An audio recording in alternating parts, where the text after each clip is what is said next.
মাদ্রাসার মক্তবের ছাত্রদের পড়া অনেক সুন্দর। এই যে মাদ্রাসার নুরানির যে পড়ে, নুরানির প্রথম ক্লাস, দ্বিতীয় ক্লাস, তৃতীয় ক্লাসের ছাত্রের পড়া শুনলে আপনি আশ্চর্য হয়ে যাবেন।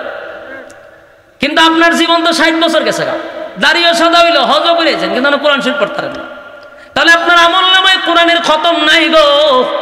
তাহলে মারা গেলে আমলনামার মধ্যে কোরআনের খতম না লইয়া কবরে গেলাম। তাই আল্লাহর কত মায়ার কত দয়া, মালিক আমাদেরকে সূরা ইখলাস দিয়া বলছে, বান্দারে যদি 3 বার পড়স আমলনামায় এক খতম দিয়া দিব। যুবক ভাইরা, আজকে আমি এখানে পড়াইছি, এমন হইতে পারে 1 বছরের ভিতরে এমন লোক আছে 3 বার একসাথে পড়েই নেই, কথা হয় না? তাহলে আজকে এখানে বসার কারণে প্রত্যেকের আমলনামায় কিন্তু এক খতম কোরআনের সওয়াব হয়ে গেছে। তাহলে আপনারাও নিয়ত করবেন, আজকে যেহেতু জানলাম প্রতিদিন কমপক্ষে কয়বার পড়ব? 3 বার যদি পড়তে থাকি, 60 বছরে প্রতিদিন যদি 1 বার করে পড়ি, 365 দিনে 365টা খতম। 60 বছর বেঁচে থাকলে আমলনামায় কত কোরআনের খতম? সুবহান। সময় কিন্তু বেশি লাগে না, 3 বার পড়তে 1 মিনিটও লাগবে না, কিন্তু আমলনামায় এক খতমের সওয়াব। মরার পরে আপনার আমলনামা যখন বাহির করা হবে, দেখবে শুধু কোরআনের খতম আর খতম। সুবহান। গজবের ফেরেশতা আসলে কোরআন চতুর্দিকে ঘুরবে আর বলবে আমরা কোরআন, আমরা কোরআন। এই জন্য গজবের ফেরেশতা সামনে আসতে পারবে না।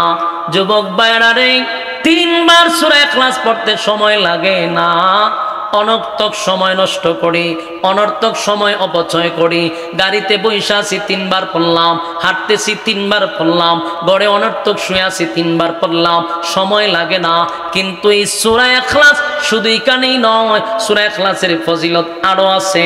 আমি আপনাদেরকে একটু বলে দেই, সূরা ইখলাস যদি প্রতিদিন প্রতিদিন প্রতিদিন কেউ পড়তেই থাকে মহব্বত নিয়া, আল্লাহ বলেন কমপক্ষে 10 বার যদি প্রতিদিন কেউ পড়ে, আমি আল্লাহ তার জন্য জান্নাতে বালাখানা রেডি করে রাখব।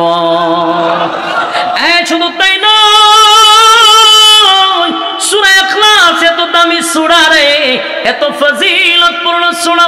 কেউ যদি দৈনিক 100 বার পড়ে, 100 বার পড়ে, 100 বার পড়ে, সব ঠিক রেখে যদি মহব্বতের সহিত 100 বার পড়ে, আল্লাহর নবী বলেন তার জন্য জান্নাত ওয়াজিব। সুবহানাল্লাহ। আমার যুবক ভাইরা, সূরা ইখলাস এত গুরুত্বপূর্ণ সূরা, এত গুরুত্বপূর্ণ সূরা, এখানেই শেষ না।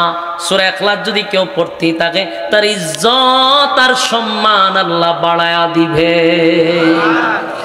আল্লাহর নবী একবার যুদ্ধে গেছে, যুদ্ধ করার জন্য নবী যুদ্ধে গেল, কিন্তু জিবরাইল নবীর কাছে খবর পৌঁছায় দিল, গো পয়গম্বর, আপনার একজন সাহাবী মারা গেছে, আপনাকে জানাজা পড়তে হবে। আল্লাহর নবী বলেন কোথায় রে? বলে মদিনায়। আমি কই আর সাহাবী কই? যে মারা গেছে তার কাছ থেকে 100 কিলোমিটার দূরত্বে আমি দাঁড়ায় আছি, কেমনে গো আমি তার জানাজা পড়াবো? তখন তার প্রাইভেট কার ছিল না, উন্নতি যুগ ছিল না, পায়ে হেঁটে যেতে হয় অথবা উটের উপরে সওয়ার করে যেতে হয়। তাহলে যাইতেও তো 1 দিন 2 দিন লাগবে।